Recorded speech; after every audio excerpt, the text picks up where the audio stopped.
Nice crowd today. We're going to open up the floor. Nice crowd. Front row, Dave Biddle, 24/7 Sports. Hi, Ryan. I know you're not going to comment on what's going on specifically in Michigan, but just sign stealing in general, how much you have to be aware of. I know it's nothing new. We talked to you about it before the Clemson game a few years ago. Just how aware of it do you have to be? Yeah, whether anything regarding that right now, I'm just not gonna comment on today. I'd rather just focus on Wisconsin. But I obviously appreciate it. You got to ask your questions. But that's just something I don't want to get into right now. Yeah. Second row right, Bill Landis. You can ask another question if he wants, because that doesn't really count. That's kind of just the one you throw out there.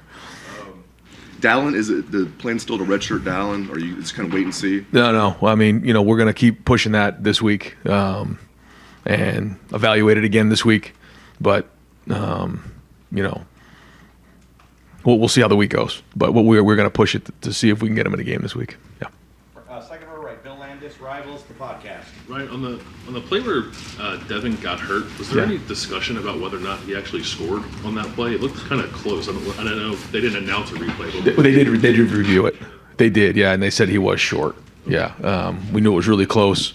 Once he went down, I figured wouldn't have to use a challenge because I thought it was really close. But once that happened, they let me know that they did review the call. And I know you said I think last night on the radio that you're not going to have him for a few weeks. So does that package of plays get shelved? Do you look at, can Lincoln do any of that stuff, or a Wildcat situation? He's very athletic, and he can. He's younger, but he is athletic. So we're going to look to see if we can maybe possibly get him in that role. See how the week goes. Fourth row middle, Tony Gergen, Buckeye Huddle. Ryan, with Carnell Tate being as advanced as he is, where does he compare to guys at this time in the past? Chris Olave and Marvin and those guys. Similar. I mentioned that to somebody just the other day. When you look at where Chris was that year, Garrett, Jackson, those guys, Marvin, Mech, they were coming on as you hit the mid-year, and then the second half of the season is where they really made an impact. And I think Carnell coming at mid-year allowed him the opportunity to be in that same position and kind of be on the same trajectory. Do you view him basically as a starter at this point? He's a contributing member of the offense, and he does. He's got a really good skill set. He's got to keep growing and building for sure, but he's somebody that we feel confident putting in the game. Second row middle, Stephen Means, Cleveland.com. Just kind of more on the Lincoln stuff. I know that's a guy where we're talking about Dallin in redshirting situations. That was probably the plan with Lincoln as well. How much has that changed? And then also, is Tristan your clear QB2 with Devin being out? I don't. I think we'll go through the week and give those guys reps and see how that goes. Tristan has experience. I think they might be 5 or 6 years apart. Talk about different guys. But I think where those guys are. One's a more experienced guy. One is a younger guy that we think has a really bright future here. So both at different spots in their career, and we'll kind of see how this week goes. Devin's been getting the majority of the reps with the two, so those guys haven't really got a ton of reps. We do practice on Sunday, afterwards, and allow the younger guys to get reps. So that's where Lincoln's got a bunch of his reps. I think he's done a great job of staying engaged. Tristan's done a great job in his role, but now that role is going to change this week. So we'll see how the week goes, and who knows, maybe they both will have an opportunity. Can other guys maybe play that role, like maybe Xavier, other people? Does it have to necessarily be a quarterback in this situation when you guys go with that red zone package? No, I mean, we do have guys. Xavier played, a little bit of that in high school, and we've messed around with a couple things with Mecca, but it certainly makes it, going on the road and, with the environment, to put somebody in there like that. I mean, that's kind of a tough spot to be in. So we usually like to use the quarterbacks. Right behind him, Dan Hope, 11 Warriors. Ryan, it seemed like the running game, you kind of got something going there in the first half, and then in the second half, it really wasn't effective at all. Just when you look back at the film, just what did you see as maybe the biggest issues there? I wish I could point to one thing, but I think it was a combination again, which, isn't good enough. They're very good against the run, don't get me wrong, but it was, there were times where, there was something that wasn't fit up front properly, or it was the running back, maybe not hitting the hole correctly. There was a couple runs in there that I wish, schematically we had back. But again, I'm just looking at the film. I don't think there was anything there that we just had an extra guy coming off the edge. So, we got to execute it better. We got to coach it better, and that's on us as coaches to get it done. And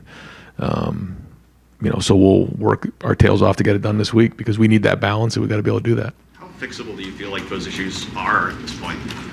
I think they're fixable, but we got to get them fixed. That's the bottom line. And so we'll keep grinding on that. Right behind it, Pat Murphy, 24/7 Sports. Ryan, I assume the answer to this will be competitive excellence, but you come off a big emotional win against Penn State. Yep. You go on the road to a tough place against a team that maybe hasn't had the success. We've kind of seen this story before with Iowa a handful of years ago. How do you keep the guys at that same level in maybe a game that won't necessarily have the same feel, even though it's a night game on the road? Right. It's that competitive stamina that you mentioned. I mean, that's the term that we talk about in the in the preseason. When you look at the schedule, we talk about where we're going to be, and we knew we had to go on the road this year and be road warriors. Notre Dame early on was going to be a really difficult environment. We knew this was going to be the same way, and so we talked about it on Sunday as a team that we've got to bring it this week. They're playing well.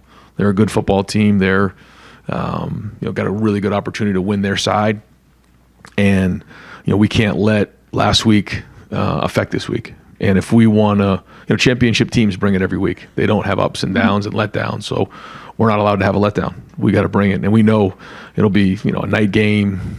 I think it's Halloween weekend. I mean, it's going to be rocking. We know that. So it all starts with what kind of practice week we're going to have, and we've got to do a great job today of getting out there and putting it on the field, and first, second down, then coming back and having a great Wednesday, and then building towards it. But that's something that we've talked about for a couple of years now. You've heard me say that, we're not allowed to have a bad day. We can't do that, and this is an example of going on the road, in the middle to end of the season against a really good team. And this is always a big challenge for anybody in the conference, and so we got to do a great job this week.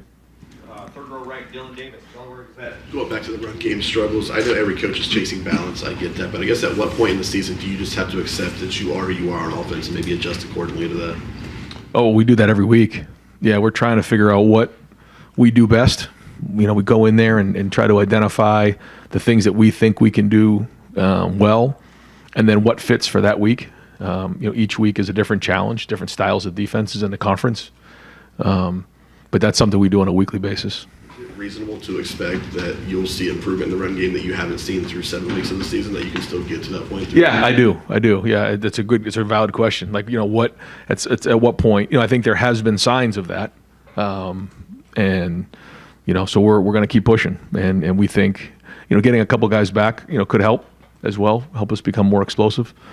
So we keep pushing. We believe we can do it, and I know we can. I mean, the number one goal is to win and be 1-0 on Saturday night, but you do want to see certain progress in areas that you're focusing on. Some of them we have over the season, some that we need to do a better job of. But now as we get into the home stretch, we got to be playing our best football. We said that, right? We wanted to be playing our best football at the end of the season, so we got to roll.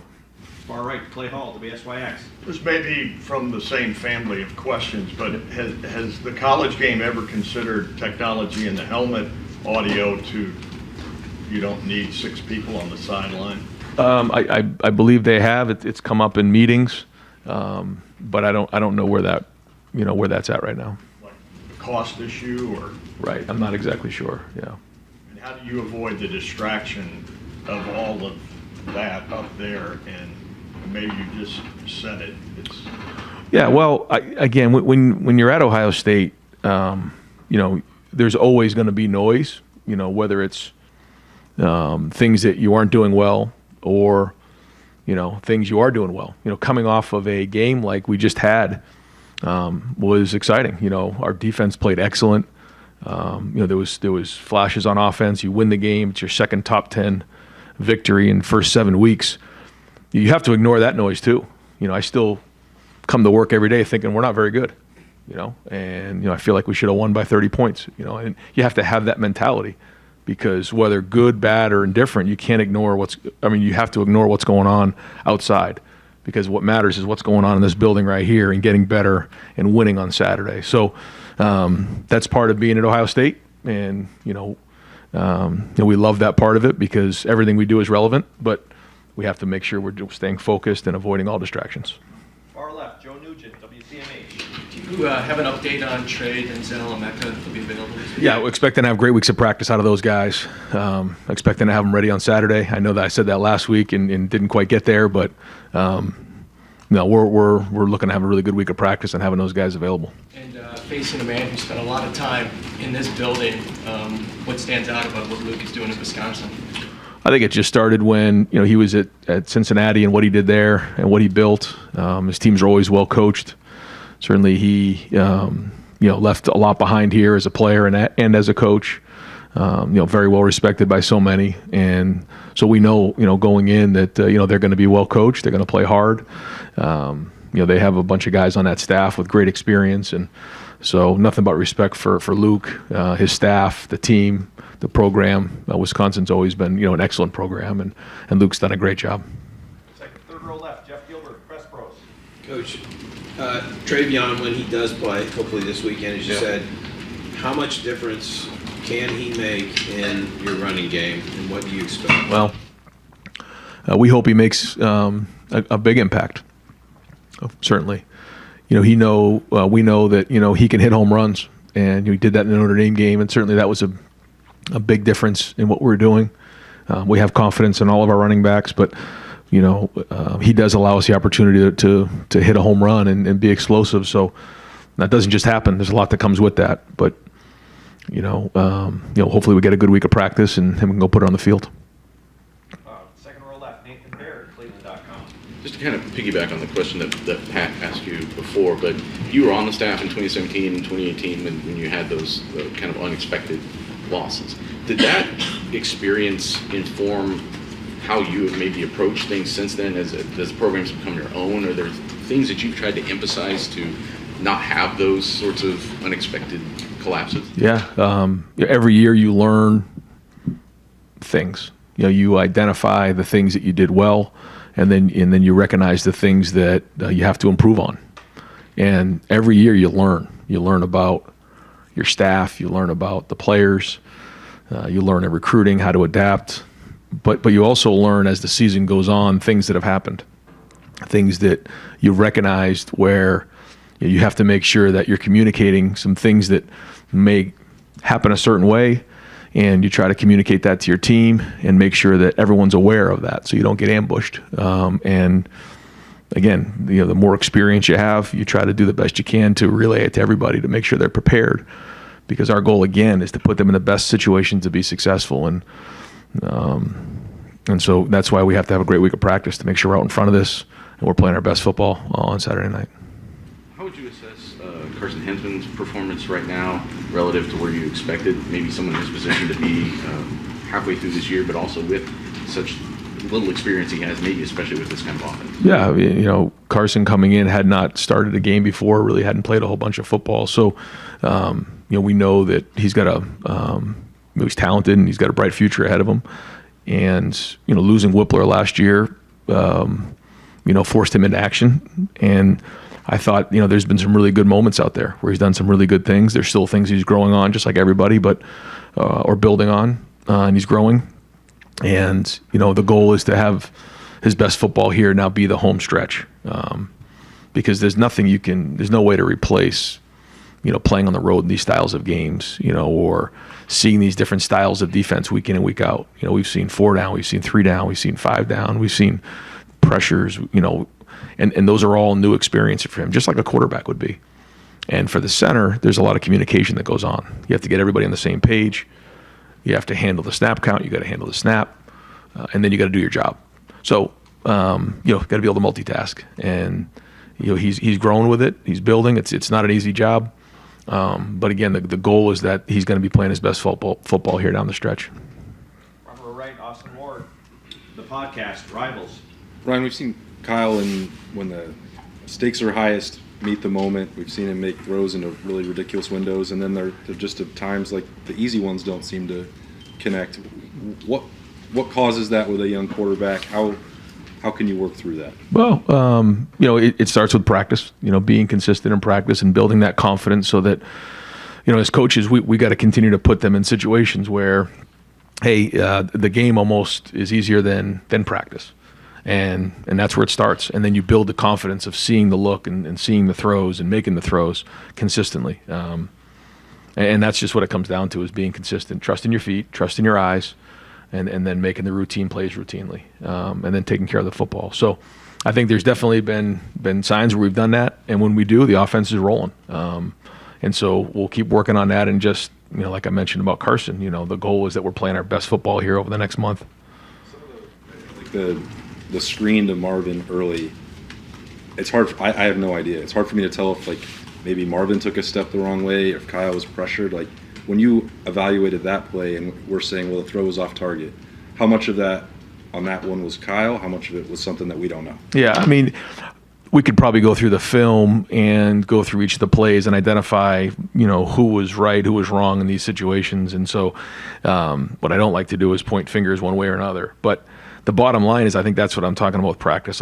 We've got to be so clean that, we take the practice field to the game and that we connect. And it's our job as receivers, as quarterbacks, as coaches to make sure that it's exact on the field. The timing, the spacing, the protection, all of that. And, I can't just say it's one thing, but, we've got to connect in those areas. We've got to do that. Whether it's first and second down, third down, red zone. So we'll work back, we'll get back at it this week to make sure that we're efficient, because you can see what's out there. I mean, the possibilities are there. I mean, it's there. We got to go do it. And, if we're going to make this run here, we're going to need to do that. Joey Kaufman, Columbus Dispatch. Ryan, as far as the helmet technology goes, in the NFL, they have the mics in the system, and you just mentioned that, talked about, would you be in favor of something like that? Would you be supportive of it? Yeah, I mean, I think it's, again, it's not something that, we're going to discuss right now, because it doesn't really matter right now. What matters is playing this game. But I do think, we should definitely consider that, because it would certainly help. How did you find it in the NFL? Because that was in place when you were there. Yeah, it was good. I mean, the coach on the sideline had the walkie-talkie, and he would be able to communicate, into the headset. Spencer Holbrook, Letterman Row. Ryan, the numbers from him say that Josh Simmons has had his 3 best run blocking grades in each of the last 3 games. Does that line up with what you guys are seeing in the progression from him? And where do you see him still needing to get better if you guys are going to make the run that you're talking about? I would say it's the consistency. Yeah, I mean, there's some really great snaps of film out there, and you're seeing finish, you're seeing pad level. You're seeing really high end play, and it just needs to be a little bit more consistent. He knows that. And that's not just him. And that's why when someone asks, is it fixable? I think these things are. We just need to be more consistent. But the talent is definitely there. Cameron Teague Robinson, The Athletic. Ryan, this obviously the adage iron sharpens iron when you guys go good in practice. Specifically with the relationship between the corners and the receivers. Over the course of the last year, what's it been like to watch those corners compete against them and improve to the level they're at? That's the thing that we talk about here. I think you've heard me say that iron sharpens iron. We get each other better every day. It's not just the 12 Saturdays in the fall. It's every day in practice. And guys are getting each other better. Whether it's, I think one of the reasons why maybe, our tackles were able to block the defensive ends this past weekend is because, you're going against JT and Jack every day in practice, and vice versa. I think, JT and Kenyatta and Jack were able to get pressure, on a really good left tackle because they go against our tackles every day. So it's the same thing on the back end with the receivers and the DBs. And I think it allows them to have confidence knowing that if I'm going against this guy who's, one of the better guys in the country, then when I play against some of the other teams and play in a matchup game, I can play with confidence because I know I've seen myself have success against somebody as good as they are. Kind of off that, when you have a freshman like Jermaine, he's playing his first major snaps in a huge game. what you see from spring to now, from him, is that what gives you the confidence knowing that, like, I mean, Jim made a point that he didn't even really know how big the moment was. Is that what you? Yeah, that's probably right. Yeah, that's probably right. You know, he just that was him, and that is him, but he's one of the more competitive guys that we had in this incoming class. He loves to compete, and the moment wasn't too big for him, and now he's got to be consistent. You know, it's one thing to do it. Now it's another thing to do it, multiple weeks in a row. So he did step up in a big way, and he has made a lot of progress from when he came in. But that's part of being a freshman. It's part of it is the football part of it. Other part is just overall the maturation of a young man. Andy Backstrom, let him grow. Ryan, did you guys know that Jordan Hancock could be quite this versatile? I mean, he feels like a huge part of this defense at this moment. I guess what has been your perspective of his development? Yeah, we felt like when we were recruiting him that this is what we thought he could be. That we thought there was versatility there between nickel and corner, and that's what you're seeing. Very competitive, very instinctual. And you're seeing it. He works really hard. He's another guy with a great work ethic that is always in here watching film, getting extra work in. He's very serious. He was very frustrated last year with that injury that he had, and so worked hard this offseason, and now you're starting to see his best football. For that 2021 class, you talked before the season about this was going to be a big year for them. 7 games in now, a couple top 10 wins. I guess what's your assessment of that class and how they've come along? I think they're getting more and more of these big game experiences, and when you get more battles under your belt, you learn more and more. You become more veteran, and now they're becoming that way, and that makes you dangerous as you head into November. So it doesn't mean anything. We still got to play this week and we've got to keep growing, but it does make a difference when you have guys who played a lot of football. And I just think back on maybe some of the other teams we've had the last couple of years. We've been talented, but not as experienced. So again, I've said this before, we're going to count on that being a difference maker here. Jeremy Birmingham, the podcast. Ryan, as you go through a season, there's obviously a ton of things that you're thinking about on a week-to-week basis, tons of different evaluations, minutia. How do you evaluate the job individual assistant coaches are doing as far as their primary responsibility throughout the season? Like, is that a conversation you have now, or does it always have to wait until the end of the year? No, it doesn't have to wait. I think the first and the easiest way to identify it and evaluate is, are your guys grading out as champions during the game? And if yes, then keep it going. If not, we got to figure out why that is. If your guys are grading out over 80% in a game, then that's the sign that your unit's performing at a high level. And we want all 10 units to be operating at a high level. If that's the case, we feel like we can win any game in on the schedule. But if not, then something's going wrong. And each guy is responsible for recruiting their position, and then developing their position, and then ultimately the performance on the field. So, we're all being evaluated, me included. So, every week is an evaluation, in my opinion.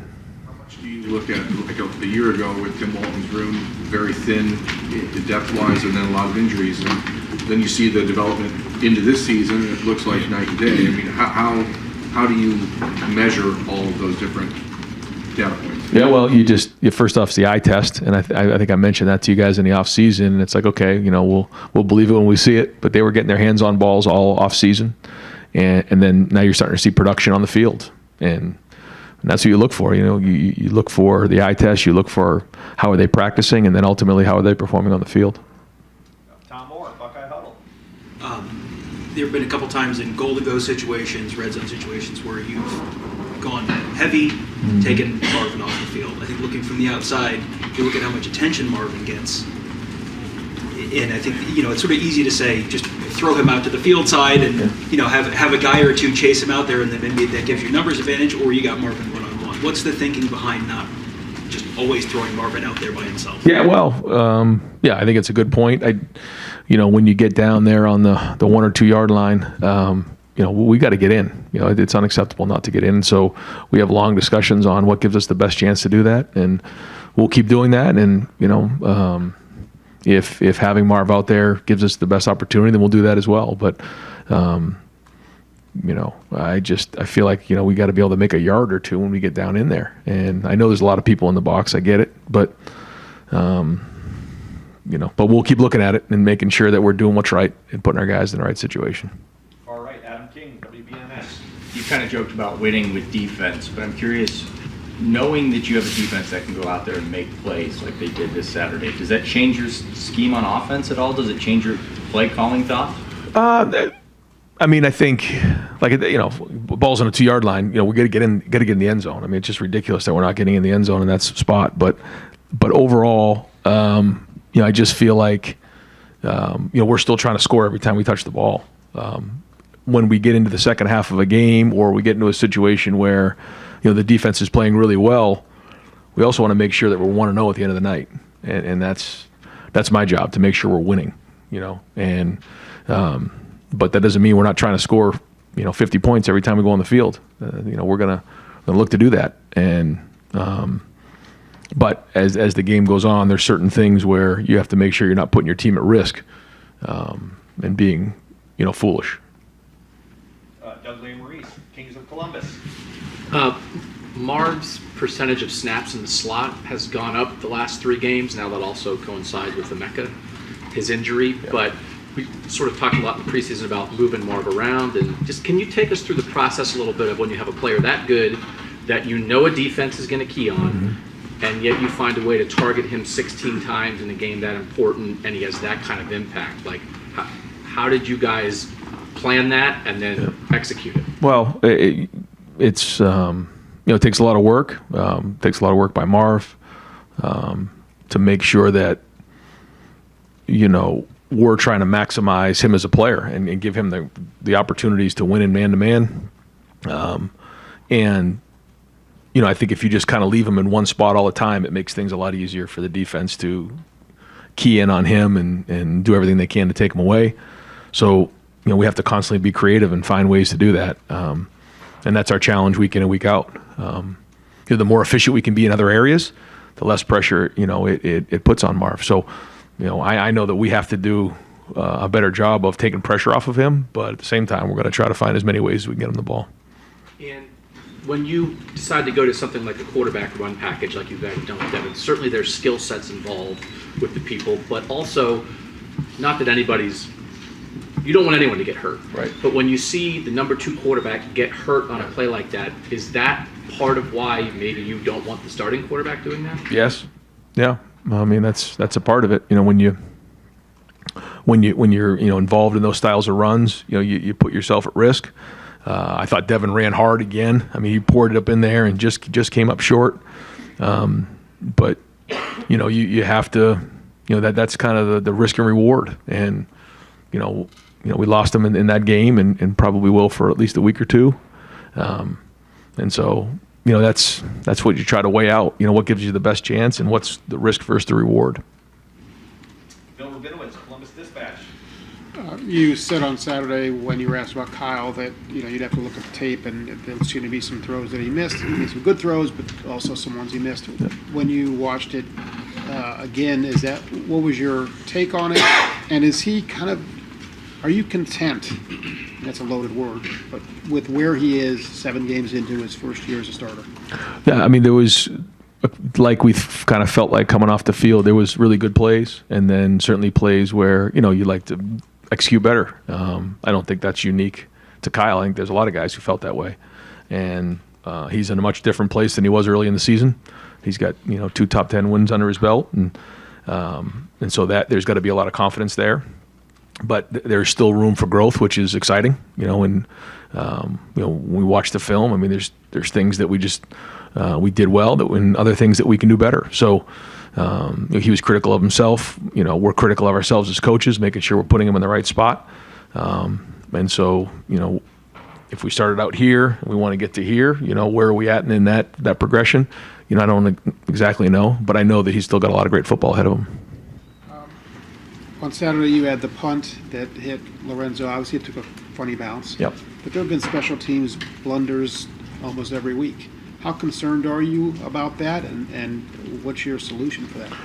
Yeah, I mean, when you look at the play a couple weeks ago when the snap cut, blundered, and then this one right here, the bottom line is that those things can't happen.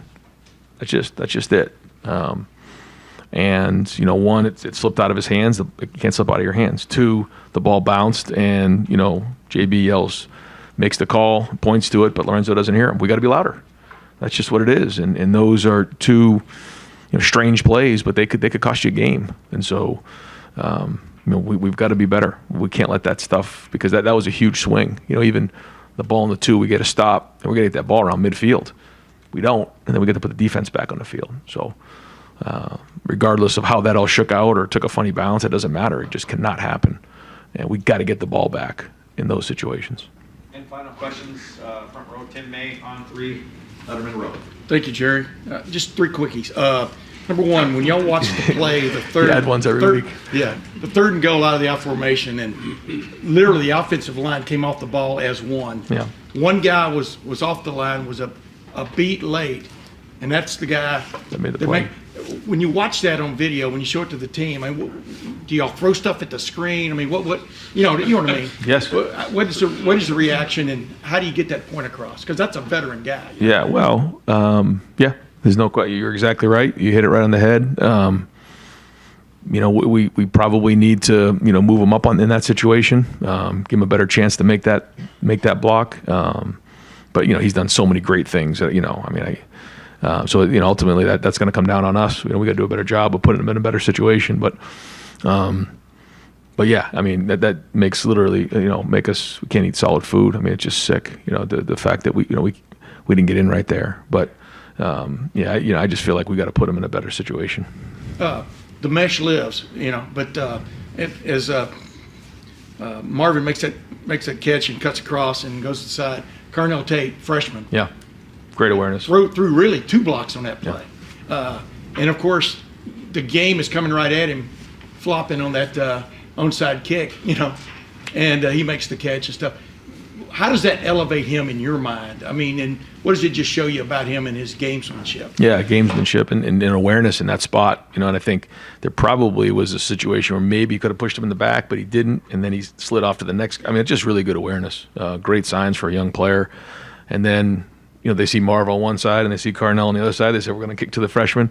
And he makes a play smooth and goes down and game's over. Don't take those things for granted. That's somebody who the moment's not too big for him. He was ready for that. And, again, really encouraging for his future.